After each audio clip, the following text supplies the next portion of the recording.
Bonjour à toutes, bonjour à tous. Nous voilà de nouveau face à vous pour vous tenir au courant de la dernière actualité. Vous avez tous reçu le PJ2S-Mag, mais malgré notre attachement à mettre des informations de dernière minute, il a été imprimé avant les informations que je souhaite vous donner aujourd'hui.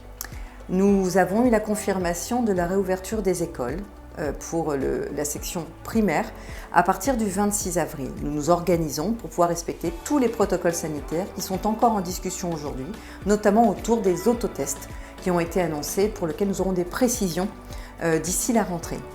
Nous sommes aussi en mesure de réouvrir le collège et ce le 3 mai, comme les lycées et comme annoncé précédemment. Les mesures de déplacement semblent certainement être levées le 3 mai aussi, mais nous n'avons pas d'informations concernant le couvre-feu. Pas d'autres modifications à cette date dans l'ouverture et fermeture de nos équipements. Les mairies annexes sont toujours ouvertes pour vous rendre service, ainsi que le centre communal d'action sociale que vous pouvez joindre au 02 32 84 12 57 pour toutes vos démarches et toutes les difficultés que vous rencontrez pour la prise de rendez-vous, pour le déplacement ou tout simplement dans votre quotidien. Je reviendrai vers vous aussi rapidement dès que nous aurons des précisions concernant l'éventuelle ouverture de nos activités culturelles et sportives telles qu'annoncées mais encore non dessinées par le gouvernement à cette date. Je tenais aujourd'hui à partager cette vidéo avec Nadine Bellego qui est à mes côtés, qui est certes adjointe à la culture, vous la connaissez sous cette fonction-là, mais qui est aussi responsable de tout le pôle santé de notre commune. Elle est d'ailleurs médecin généraliste et urgentiste à l'hôpital des Ormeaux, clinique des Ormeaux, sur la commune du Havre.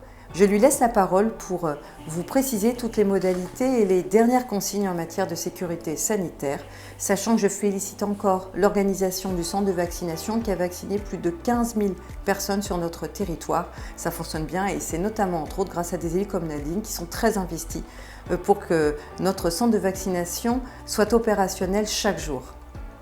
Bonjour Nadine. Bonjour Virginie, merci beaucoup. Bonjour à toutes, bonjour à tous.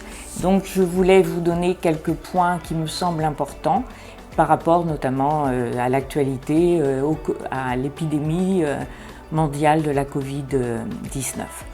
Alors je pense qu'il reste toujours très important de continuer à se protéger et à faire attention à soi-même et aux autres en portant le masque dans les lieux publics, en prenant de la distanciation sociale quand on est dans un lieu fermé.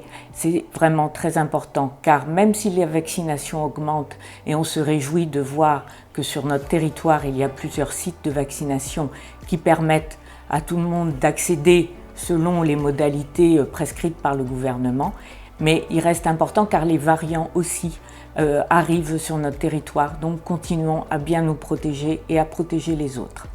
Sur notre territoire, il y a plusieurs sites pour se vacciner.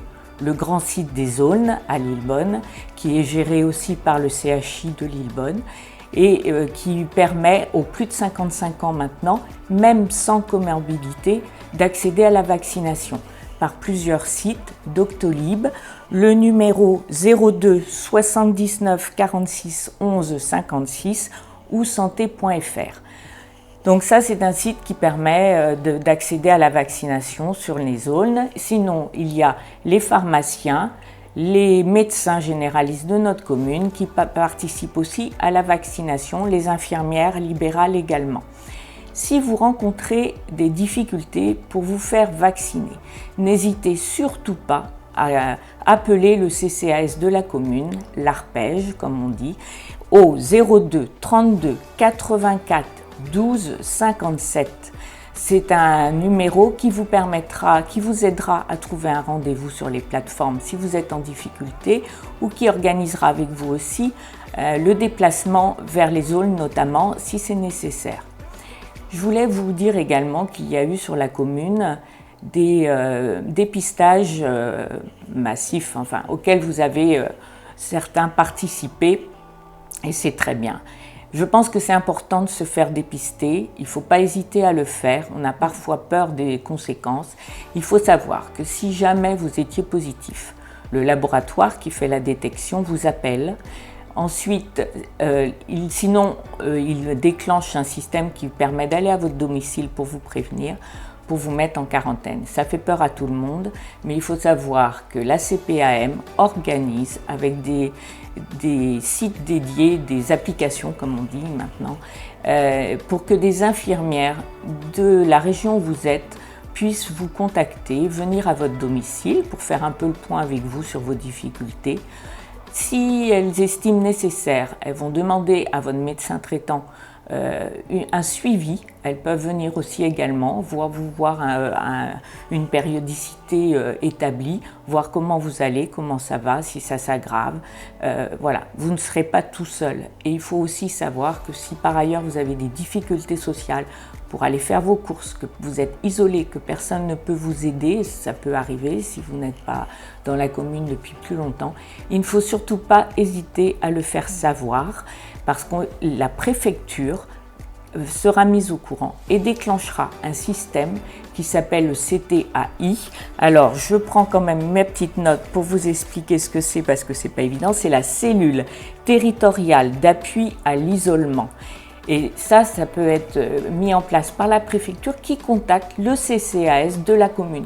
Donc ce sont toujours des gens de proximité qui viennent vous voir, que ce soit des infirmières libérales pour voir avec vous les conditions d'isolement ou que ce soit le CCAS de la commune où vous êtes, donc des agents qui sont présents, qui connaissent le secteur et qui peuvent vous rendre visite. Donc je rappelle le numéro de l'ARPEJ, le CCAS de notre commune. N'hésitez pas à le contacter si vous rencontrez des difficultés. Cela nous sera remonté au 02 32 84 12 57. Voilà, je pense avoir fait un petit peu le point. Si vous avez des questions, n'hésitez pas à nous contacter à la mairie, à l'ARPEJ. Et sinon, Virginie, je te laisse conclure. Merci beaucoup Nadine. Je crois que là, nous avons pu avoir un tour d'horizon complet des dispositifs qui ont été mis en place pour vous accompagner. Vous le savez, je suis attachée et je vous remercie de la fidélité de votre rendez-vous chaque semaine. C'est une actualité qui bouge de manière hebdomadaire. Nous sommes attachés à vous la restituer le plus fidèlement possible et le plus rapidement possible. Dans tous les cas, Nadine et moi, ainsi que l'ensemble du conseil municipal, nous vous souhaitons une bonne santé. Prenez soin de vous et vos proches. Ensemble, nous vaincrons cette épidémie, bien évidemment. Au revoir et à bientôt.